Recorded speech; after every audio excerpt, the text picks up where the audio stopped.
ஒரு காரியம் நடந்தது.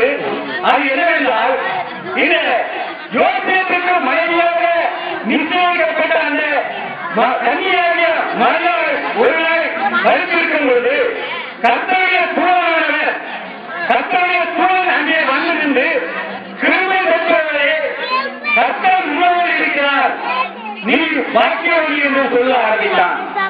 அது மட்டுமல்ல, அந்த தூதன் சொன்னான், கன்னியாக இருக்கிற நீ ஒரு குழந்தை பெறுவாய் என்று சொன்னவுடனே அவர் சொன்னார், ஐயா நான் எனக்கு இன்னும் கல்யாணம் ஆகவில்லை என்று சொன்னபோது அந்த தூதன் சொன்னான், பரிசுத்த ஆவி உலகத்தில் உன் வயிற்றில் உற்பத்தியாகி இருக்கிறது, அவர் பெறும்போது நீ அவருக்கு இயேசு என்று பெயரிடுவாய் என்று சொல்லப்பட்டவுடன் இந்த காரியம் அந்த புதுநாளை யோசேப்புக்கு தெரிய வந்தது. அவன் ஒரு நாள் தன் படுக்கையில் சந்தித்துக் கொண்டிருக்கிறான். இந்த மரியாதை நான் மனைவியாக அடைய வேண்டும் என்று எனக்கு நிச்சயித்துக் கொண்டேன். ஆனால் இந்த மரியாதை பற்றி நான் இப்போது கேள்விப்படுகிறேனே, அவன் ஒரு குழந்தைக்கு தாயாக போகக்கூடிய ஒரு கட்டத்தில் இருக்கிறார் என்று கேள்விப்படுகிறேன். அப்படியால் நான் இவரை எதற்காக திருமணம் செய்து கொள்ள வேண்டும்? இவரை நான் கைவிட்டு வேறு ஒன்றை திருமணம் செய்து கொள்ளலாம் நல்லது என்று தன் மனதை சிந்தனை செய்து கொண்டிருந்தான். அப்போது கர்த்தருடைய சூழல் எங்கே வந்து நின்று யோசேப்புக்கு நீ சொல்கிறார்,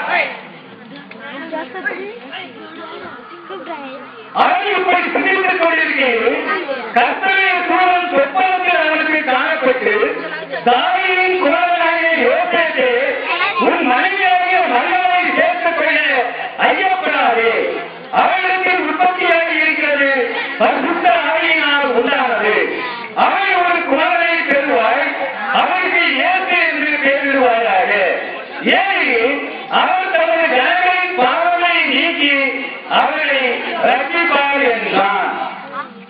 அப்படியாக அவர் இயேசு என்று எதற்காக பெயர் வேண்டும் என்றால், இயேசு என்பதற்கு அர்த்தம் ஜனங்களை ரட்சிக்கிறவர், பாவங்களில் இருந்து, நோய்களில் இருந்து, பிசாசின் பிடிகளில் இருந்து ரட்சிக்கிறவர் என்றால் காப்பாற்றக்கூடிய ஒருவர் என்று அதற்கு அர்த்தம்.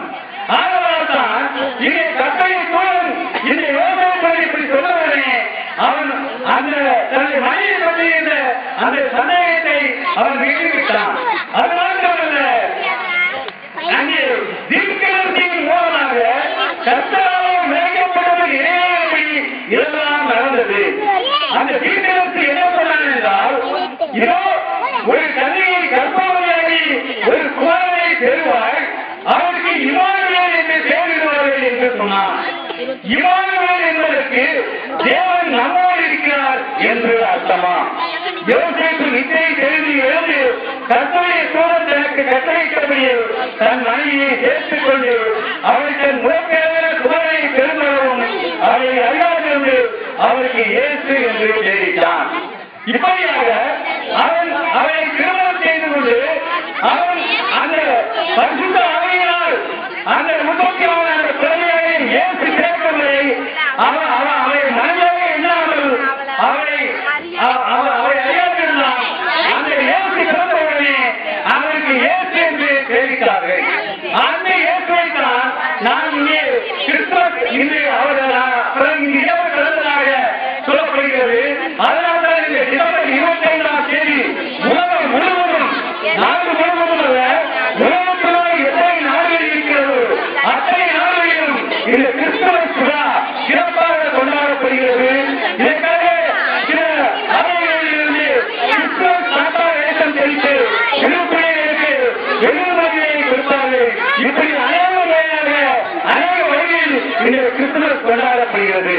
நான் இந்த சுற்றுப்பாறை கிராமத்தில் இந்த கிறிஸ்துமஸை இந்த ஆலயம் என்ற ஆலயம் ஆரம்பித்து 2 வருடங்களை முடிந்து நாளை 3வது வருடம் தொடங்குகிறது. அதுக்காக மாத்திரமல்ல, நாளை கிறிஸ்துமஸ் நடத்தினால் இது 7 சேர்த்து இன்று இந்த கூட்டத்தை நடத்துகிறோம். இதை இப்பொழுது இந்த சிறுபிள்ளைகள் தங்களுடைய நிகழ்ச்சியை நடத்தி காண்பிப்பார்கள். பெரியவர்கள் இருந்து அதை நீங்கள் கல்வி அளித்து தேவனுடைய நாமத்தை மகிமைப்படுத்தும்படியாக உங்களை வேண்டிக் கொள்கிறேன்.